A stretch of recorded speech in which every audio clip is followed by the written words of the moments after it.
in chess, players take alternating moves. Here, white starts, then black has a move.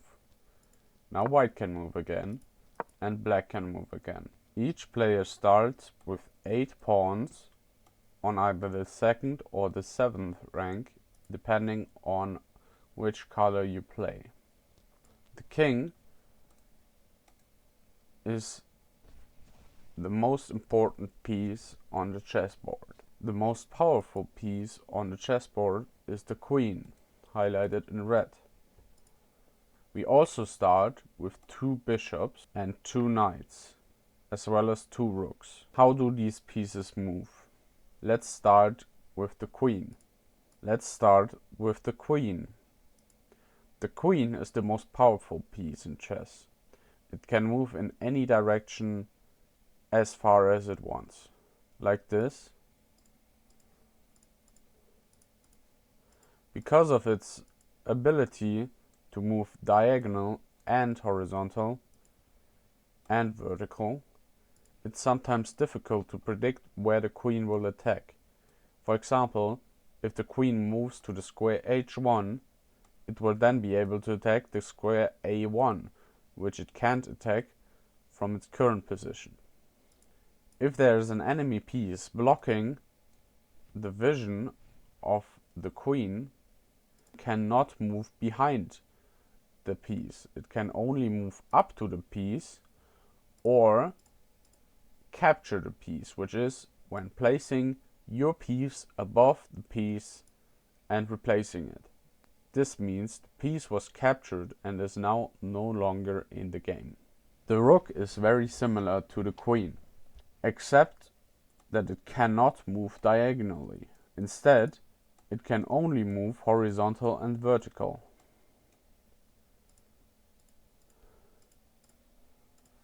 Just like the queen, it cannot jump over pieces, but can capture them.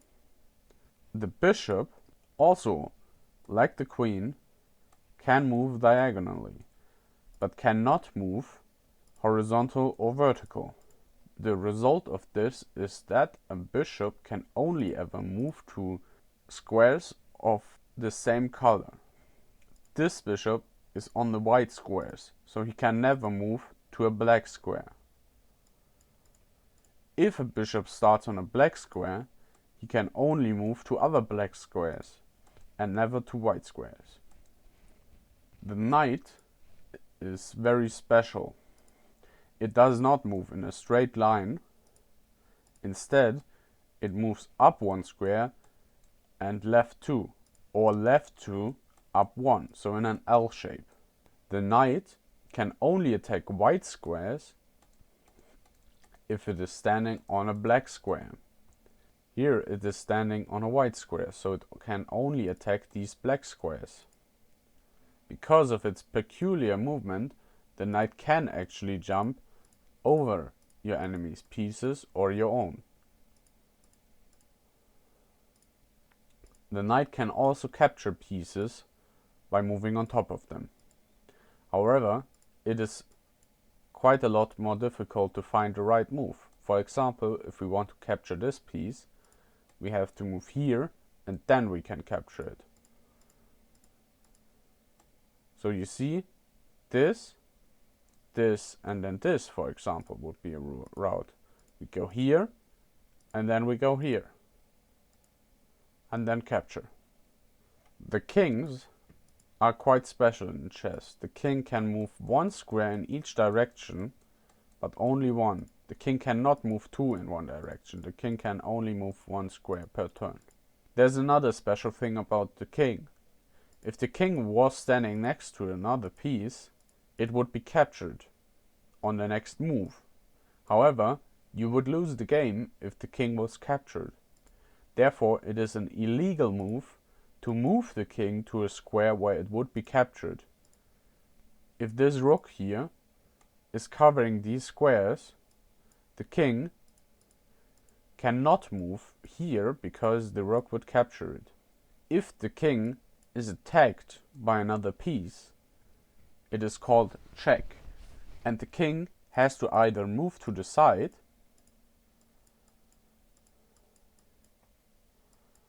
or you have to use one of your pieces to move in between. Careful now, however, as this piece cannot move out of the way, because then the king can be captured. This is called a checkmate. The king is attacked but cannot move away or slide another piece in between. Black wins the game. Usually, you use a piece, like the queen, to restrict the movement of the king. The king has to move.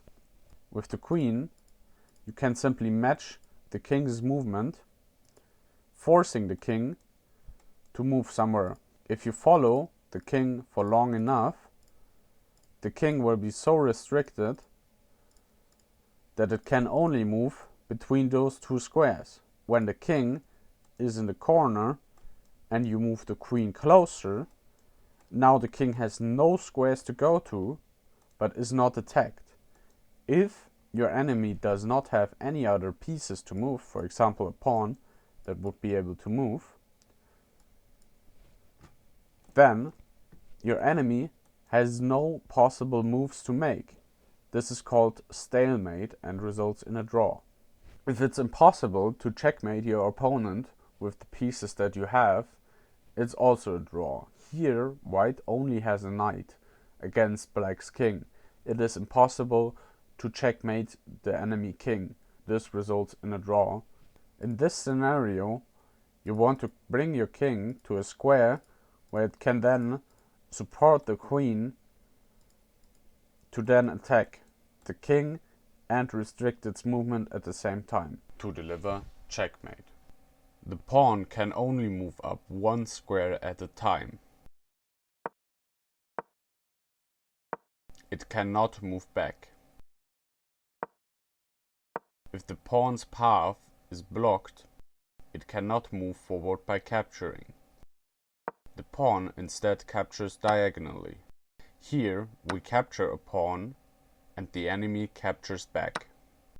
If the pawn is on its starting place, it can move up 2 squares at once. This can only be done from the 2nd rank for white and the 7th rank for black. If you use this power next to an enemy pawn, your pawn can be captured as if you only move up 1 square. This is called en passant, translated as in passing.